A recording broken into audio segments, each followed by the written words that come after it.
is. Your seat is warm. Nice to see you. You well? Yeah, very good. You're right. You're a little covered. So we're having a hug fest now because Everyone loves a hug, don't they? Paul the Coxswain is Paul coming the in. Coxswain? Paul the Coxswain. I kept on everything, look. Oh, I'm off. Right. Come in, darling. Come and take a pew. Oh, it's all very nice, isn't it? I know. I'll silence my phone because it will buzz away. It will buzz away because you're a busy man. And if anything happens, then Kevin will wink at me and go. Kevin will wink. From there. Wink, yeah. Absolutely.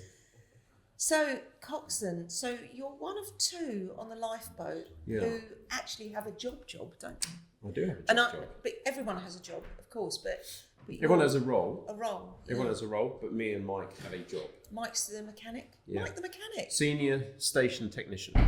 Okay, all right. So now we know. Yeah. It's all about terminology, getting people's roles. Getting it right. You're a live wire, aren't you? I like you a lot. Do you? Yes, automatically. That's a good start. It's good, isn't it? Yeah. We like someone we can have a bit of banter with. Yeah, absolutely. Because in my ignorance, it was like, oh, this is going to be very serious.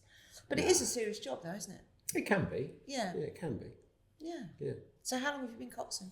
So I passed that April last year, but I've been in the role for almost 2 years, but I've been on station for almost 10 years. Right. Not here or here? Yeah, here, yeah. Really? Yeah. So you've worked through the roles? It happened all very quickly, yeah. Because I've lived in Hastings all my life, really, bar a couple of years. And scrolling through Facebook one day, and I was like, oh, lifeboat crew. My wife hates me for this. And I was like, lifeboat crew? Well, that sounds quite, I like boats. So I applied, and she came home, and I said, I've applied for lifeboat. She went, you done one? So what? Without talking to me first? Yeah, exactly. I do everything without talking to her first. And she said, have you not got enough on your plate? I was like, well, there's always time for a little bit more, isn't there? So I applied, and then just kept turning up and doing all the assessments and progressed, and then the job came up, and I was like, wow, I'll do that. Have a go. Here I am. And here you are. Here I am. It seems quite addictive. Once people get on board, that's not a joke. I mean, really, they absolutely love it. Get all consumed by it. Yeah, I think when you're learning, I'm 53 this year. And you don't look it, love. A few people Looking very well. I had 17 years of running and doing God knows what else. But I think when you're constantly learning, and Kevin's a good example of this, right? How old are you, Kev? 67. And he's still going. I mean, he's like a steam train, like just does not stop. But I think if you fill your life with things where you're constantly progressing and learning and doing all these great things, the rest of it, then it keeps you young, keeps you fresh. Does keeps you juicy, definitely. I still pretty much run the beer festival still. Oh, hello! You've got another arm. I didn't realise you were this man. I'm like an octopus. You're that Paul as well. Yeah. God, that's great. Yeah. So you've got your fingers in lots of pies. Yeah, I don't stop. You don't? Don't stop. So does one fuel the other then? So you got a load of drunk people paying for the scene. Yeah. Generating your own business. I see that loop there. I would never have said that. Very sensible. Create a problem. Yeah. Create a problem to solve. Solve it problem. Yeah, absolutely. Yeah, and then my day job before I did this was 17 years as a life coach and personal trainer. Oh, hello. And before that, I was in London working for an investment bank. We're in the same business. Oh, so what you do? Yeah, that's it. But we don't talk about that. It's my other life. Yeah. My other life. Yeah. That's obviously why we get on. Yeah, this is it. Yeah, you can hear the salesman in it, can't you? Bless him. Good. So, how big is your crew? So when you say crew, we have to talk about everybody in the station, everybody's crew. Yeah. So we've got 41 crew at the moment. And it's a 50-50 split. Half of those are shore-based crew and half are a float crew. Yeah. So it's about 20-20. So how big's the crew that goes out on a shout? So if we go out in the all-weather boat, we can take up to 7 people, but effectively it's only 6 because we have 6 seats. But we can go 7 up if there's a requirement to go 7 up. Sure. We can also go with 5, so we can go 1 under the seated limit and still be SAR capable.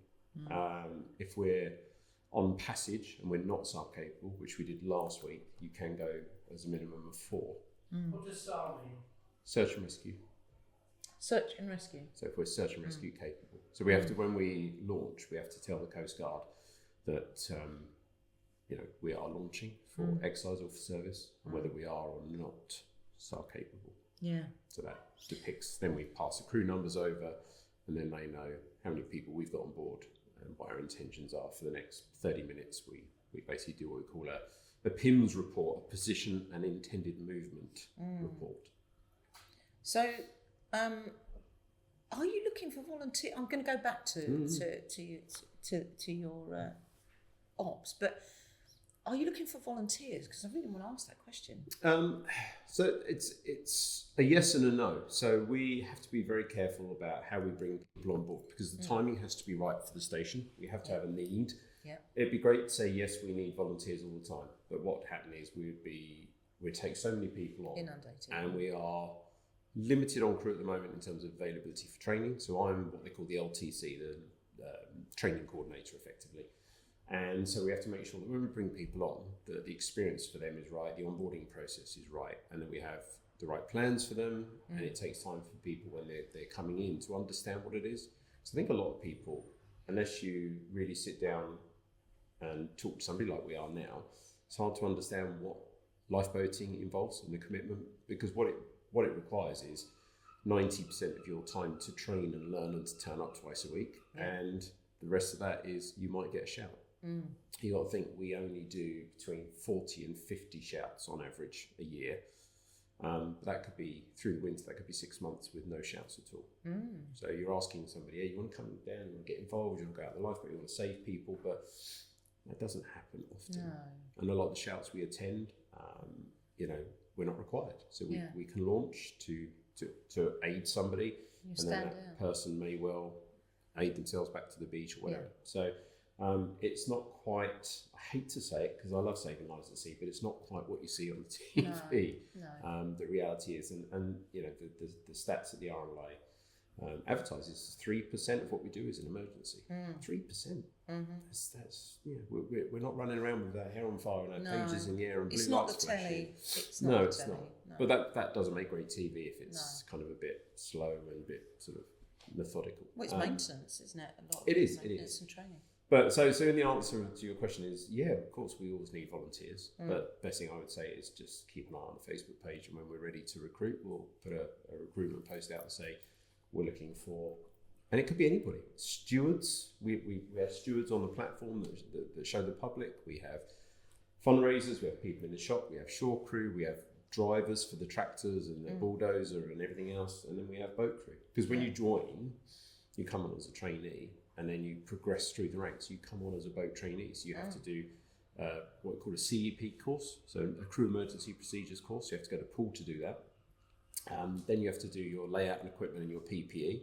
So that then puts you safe for exercise. Then you have to do launch recovery and local knowledge for safe for service. And then you have to go through tier 1, which is another 8 or 9 modules. And then you do tier 2, another 8, 9 modules. So it's a very slow progression. You think I came in with a bit of mariner background, did a bit of sailing with some friends and stuff, but I came in with no real RLI knowledge. And I was very fortunate. I was always available, so I turned up twice a week, every shout, every exercise, and I went from a trainee to coxswain in 8 years. So it can be as quick as that, and that is quick, or it might take a lot longer. So it depends on the individual, the availability. Everyone's busy. People aren't always working from home now. People are back into offices, and so that has a slight restriction. A lot of people go, well, I can come and do evenings and weekends. Problem is, everyone can do evenings and weekends. It's the Monday to Friday 9 till 5 cover. That's where we struggle. But it takes 15 people to put the boat in the water.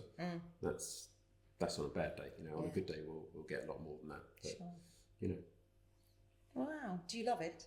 Yeah. What's not to love? I get to drive a £3 million boat, and it's not mine. It is quite astonishing.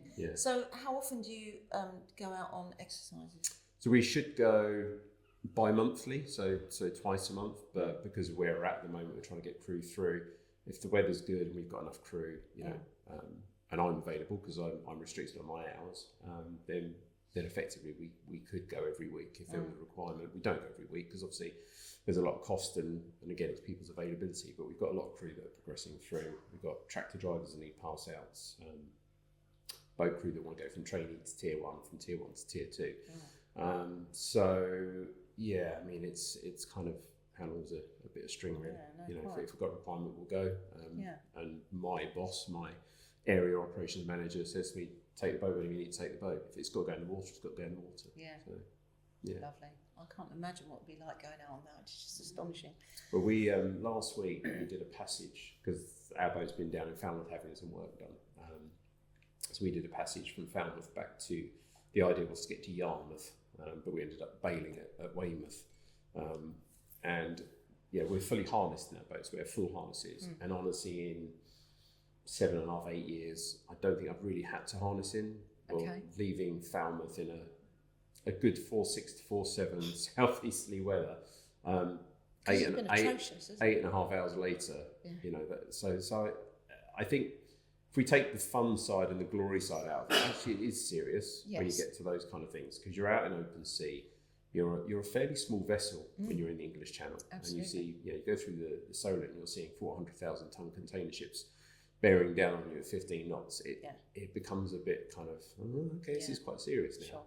And when you're in command of that, and you've got 5 crew with you, you know, your alert level goes right up. Yeah, so it is a lot of fun. Don't get me wrong, it is a lot of fun. But you have to obviously respect that it's property that's not yours, and crew members that aren't your family, that you have to make sure you bring back as well. So you've got lives that you have to keep an eye on. Yeah. The RLI are very, very clear that my priority when I go to sea is my crew, my boat, and then the casualty. So if there's a risk to us when rescuing somebody else, then we stop, we assess, we dynamically look at the procedures, and we decide what happens next. Because we don't just go out now and just throw a line to anybody and tow them back, or put a boat in close on the rocks. So it's not about getting medals anymore. It's about saving a £3 million boat from getting damaged, and crew falling overboard. So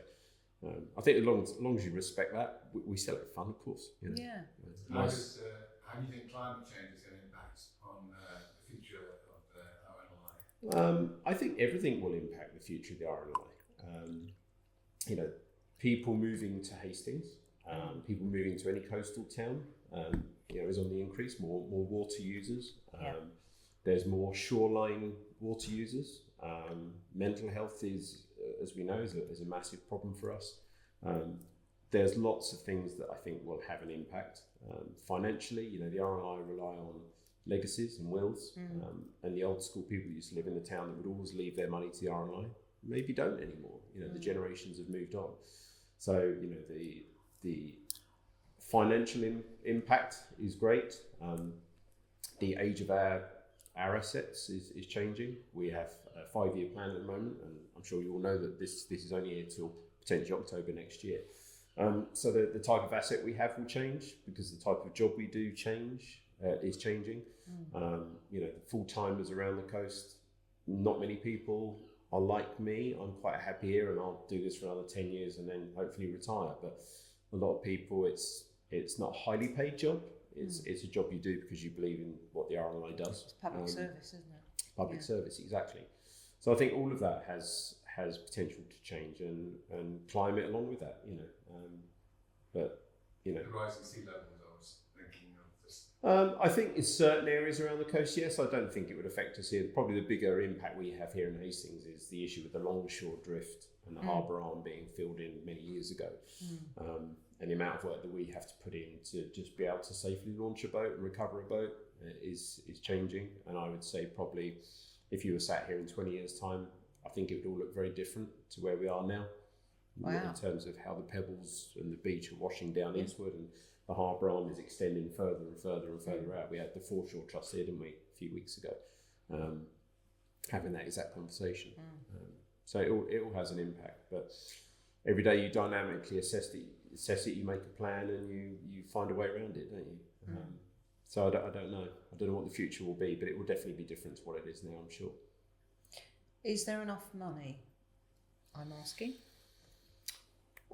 Is there enough money? Well, we as a station do very, very well. Our shop did £100,000 last year. Wow.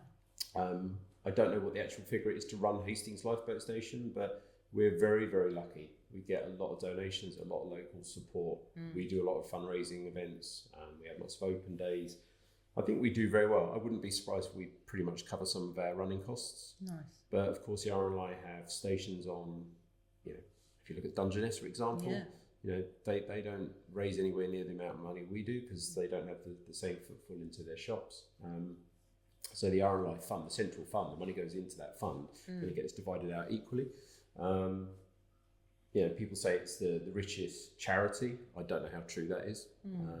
And money still comes in, but we have to have a 5-year plan, and the 5-year plan is about moving assets around and everything else. So, you know, if money was no object, I'm sure every station would have a nice Shannon lifeboat. But nearly £3 million a pop, we don't, and so we're starting to redistribute some of those boats as the older Trents and Tamar are certainly going to get retired. So I'm sure there is enough money to keep us going, but is there enough money for what we probably want and what we would probably desire? Probably not, but then that's everything in life. So people can start looking at legacy, can't they? You know, leave some.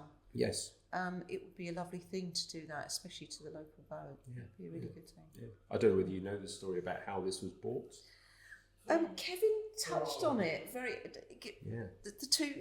We weren't on camera at that point, I don't think. So it's incredible. 2 Ferraris. Well, so Richard Colton had a collection of classic cars, and part of his legacy was that he would leave 2 to be auctioned off for the RNLI. I know a lot about cars, I'm a bit of a petrol head, but so he left a 250 GTO and a 275, and they reached 8.6 million. Wow! And that came to the RNLI. I mean, that's fabulous. You know, that is unheard of. So that paid for our boat. It paid for a sister boat, which is the Richard and Caroline 2, plus a boathouse, plus a load of other bits and pieces. You know, what a wonderful thing. Yeah. And what a great story. So the picture on the gantry down there of the 2 Ferraris in Poole. Yeah. And I think that 250 has actually been sold again since then. Oh, really? So it's quite an incredible story. And people are leaving that sort of money to us is just unheard of, really. And we get quite a lot of people come to the shop, and I've been out having coffee, and people say, "Oh, you are online. You're always a bit careful about answering yes or no." So yeah, still, can I buy your lunch for you? So, you don't need to do it. So, no, here's £20. You know, have your lunch. So that's lovely to be in the community that believes in us and wants us to continue and is happy to support that. So yeah, it's good. I've got an old British motorbike that needs fixing. Have you? Which I could consider. But that's probably only about 350 quid. But that's lovely, though. Well, you should lunch. finish it and restore it, and you know. And then we'll talk. I've got enough projects. I don't need anything else. And then we'll Nuts talk. involved. Yeah, I love that. Bless you. But, Well, I think this is absolutely amazing. She says, gulping her tea. yeah. So, thank you so much for your time It's a today. pleasure. I know you're a very busy man.